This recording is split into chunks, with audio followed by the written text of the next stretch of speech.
ሶስት ስሜ ዛብሎን ይባላል። የመጣሁት ከአራት ያክል ነው። አሁን የትምህርቱ ማስተምራችሁ የትምህርቱ አይነት ግብረ ገብ ነው።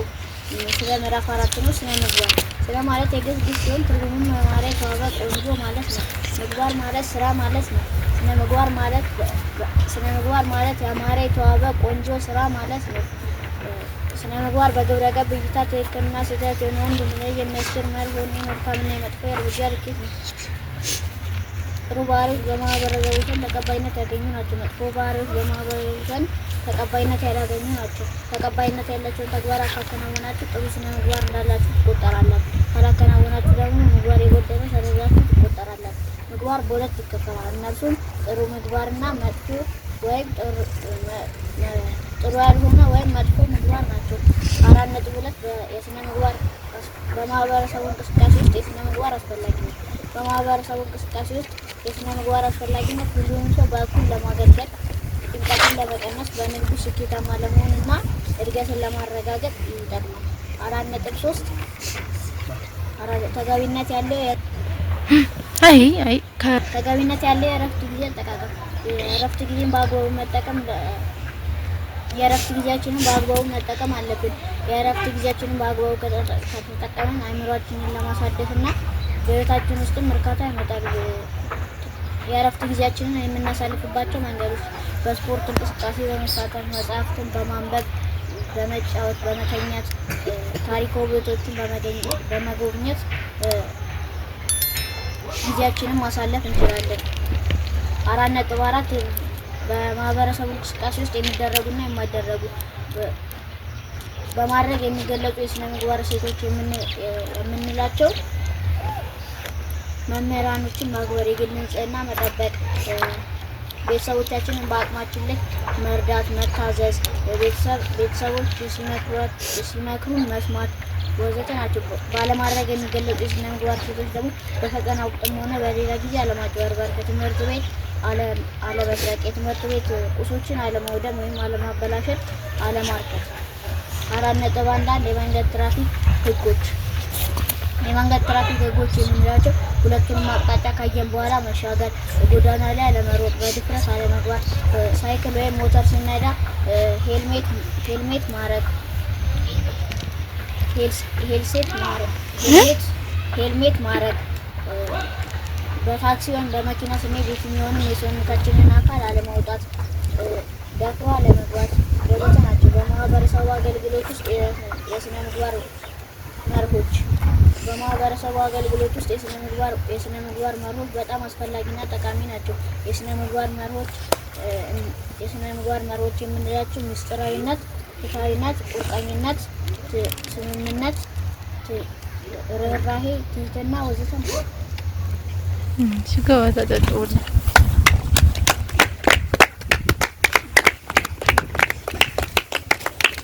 ስሜ አማኝ ዘላለም ይባላል። የመጣሁት ከአራተኛ ክፍል ነው። አሁን የማስተምራችሁ የትምህርት አይነት ግብረ ገብ ነው። ስለ ስነ ምግባር ስለ ስነ ምግባር ነው ማስተምራችሁ። ስነ ምግባር ስነ ማለት የግዕዝ ግስ ሲሆን ትርጉሙ ደግሞ ያማረ የተዋበ ቆንጆ ማለት ነው። ምግባር ማለት ስራ ማለት ነው። በአጠቃላይ ስነ ምግባር ማለት ያማረ የተዋበ ቆንጆ ስራ ማለት ነው። ስነ ምግባር በግብረ ገብ ስነ ምግባር በሁለት ይከፈላል። እነርሱ ስነ ምግባርና ኢ ስነ ምግባር ይባላሉ። ስነ ምግባር የሚባለው ስነ ምግባር የሚባለው የትምህርት ቤት ዕቃ አለማደም፣ አስተማሪዎችና ወላጆቻችንን ማክበር፣ ሰዎችን መርዳት፣ አቅማቸው የደከመ ሰዎችን ለምሳሌ በዕቃ ከያዙ በዕቃ ማገዝ። ኢ ስነ ምግባር ደግሞ የሚባሉ ደግሞ የትምህርት ቤት ዕቃዎችን ማውደም ወይም ደግሞ መሰባበር፣ አስተማሪን አለማክበር፣ ወላጅን አለመታዘዝ፣ ወላጅን አለማክበር ናቸው። ሌላ ደግሞ 4.2 ስለ ስነ ምግባር በማህበረሰብ ውስጥ ስነ ምግባር ካለን ተቀባይነት ስነ ምግባርን ስነ ምግባር ካለን በማህበረሰብ ዘንድ ተወዳጅ እንሆናለን። ስነ ምግባር ደግሞ ከሌለን ደግሞ በማህበረሰብ ዘንድ ውስጥ ተቀባይነት አይኖረንም። የእረፍት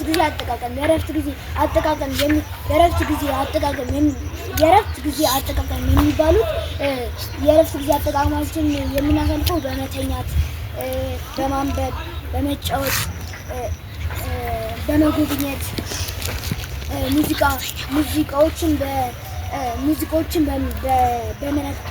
ሙዚቃ መሳሪያዎችን በመስራት ሌላ ደግሞ 4.4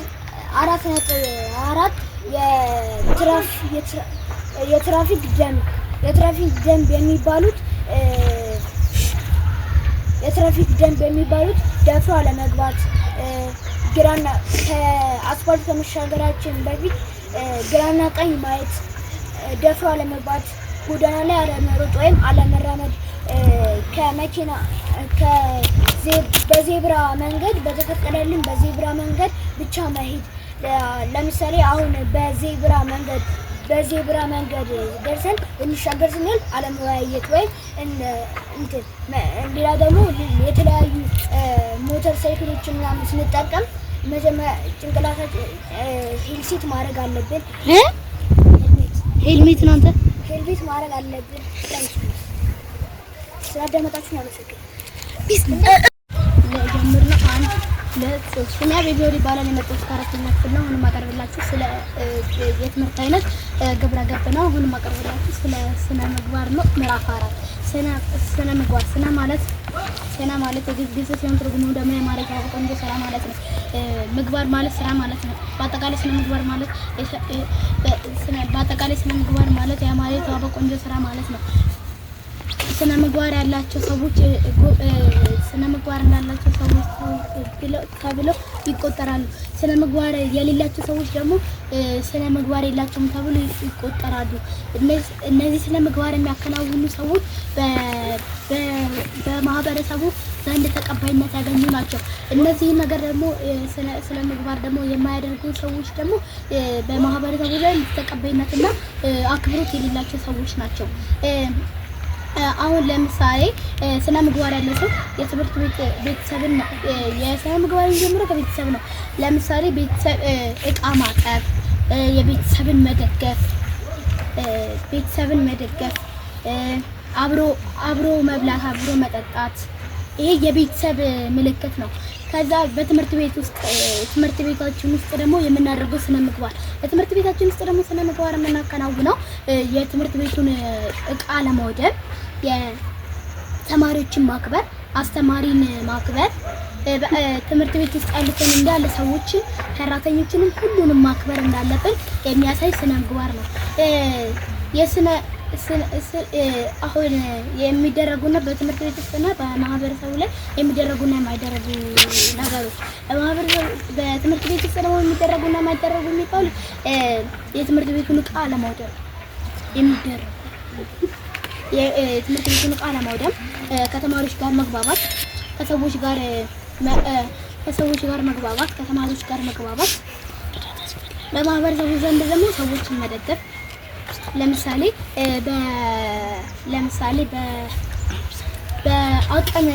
በአቅም ያጡ ሽማግሌዎችን ተሸክመን የእነሱን እቃ በጣም ብዙ ከያዙ መሸከም፣ ተቀብለን የእነሱን እርዳታ ማድረግ፣ እነሱን ነገር በማድረግ መደገፍ እንደምንችል። አሁን ደግሞ የምነግራችሁ የትራፊክ ደህንነት ደንብ። የትራፊክ ደህንነት ደንብ ማለት የትራፊክ መብራቶችን መጠበቅ እንዳለብን የሚያሳዩ ናቸው።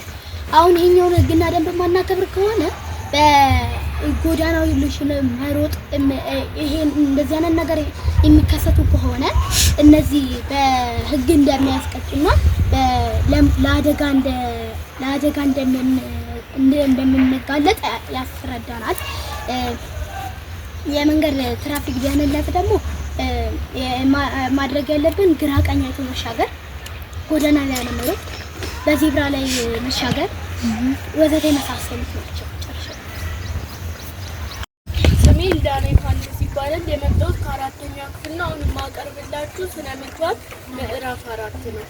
ምዕራፍ 4 ስነ ምግባር። ስነ ማለት የግስ ግስ ሲሆን ትርጉሙ ደግሞ ያማረ የተዋበ ቆንጆ ማለት ነው። ምግባር ማለት ደግሞ ስራ ማለት ነው። በአጠቃላይ ስነ ምግባር ያማረ የተዋበ ቆንጆ ስራ ማለት ነው። ስነ ምግባር በግብረ ገብ እይታ ትክክልና ስህተት የሆነውን እንድንለይ የሚያስችለን የመልካም ወይም የመጥፎ መርሃ ግብር ነው። ምግባር በሁለት ይከፈላል። ጥሩና ስነ ምግባርና ኢ-ስነ ምግባር። ስነ ምግባር የሚባሉት የትምህርት ቤቱን ንብረት መጠበቅ፣ የደንብ ልብስ መልበስ፣ አስተማሪ ማክበር፣ አስተማሪ የሚሰጠውን የቤት ስራና የክፍል ስራ በአግባቡ መስራት፣ የደብተር የትምህርት ቤት ቁሳቁሶችን ይዞ መምጣት። ኢ-ስነ ምግባር የሚባለው ደግሞ የሚደባደብ፣ የሚዋሽ፣ የሚሰርቅ፣ የትምህርት ቤቱን ንብረት የሚያወድም ማለት ነው። ከዛ የእረፍት ጊዜ አጠቃቀም። የእረፍት ጊዜያችንን በብዙ ነገር መጠቀም እንችላለን። ለምሳሌ በማጥናት፣ በመተኛት፣ በመጫወት፣ ታሪካዊ ቦታዎችን በመጎብኘት ወዘተ የመሳሰሉት ናቸው። የትራፊክ ደንብ። በመኪና ስንሄድ የሰውነት አካላችንን በመስታወት አለማስወጣት። መኪና ስንነዳ ቤልት ወይም ደግሞ ቀበቶ ማሰር። ሞተር ስንነዳ ሄልሜት ማድረግ። የትራፊክ ሕግን ማክበር። ስልክ እያወሩ አለመሻገር፣ ግራና ቀኝ አይቶ መሻገር።